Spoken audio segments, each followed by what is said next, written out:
Let's say that you want to create an alarm code for your microbit project.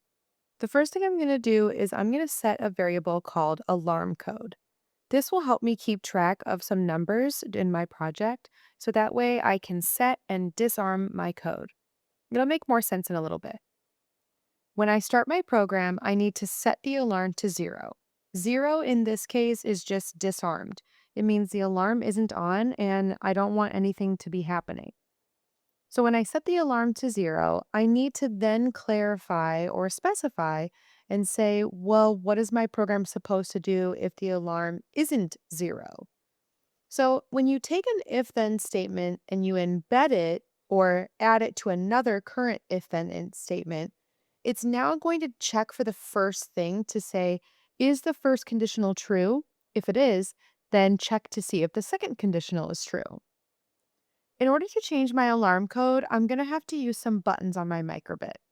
That's why I've added on button A and on button B press. Then what I can do is I can say button A is going to turn the alarm on by adding 1 to my code, and button B is going to change my alarm by subtracting 1 and taking it back to 0. So how it works in my program is I'm going to say if the alarm code is equals to 1, which means I've pressed button A, then it's going to check to see if my pressure sensor is less than or more than 100. And I also want to clarify what's supposed to happen when the alarm equals 0.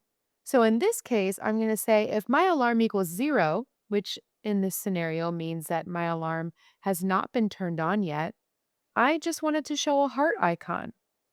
Let's see if we can test it out with our microbit emulator to see how it works. Here I have my heart code is showing because my alarm is set to 0. Then when I press button A, it changes my alarm to 1. And now what I can do is I can test with my microbit to say, how can I show a sad face or a happy face?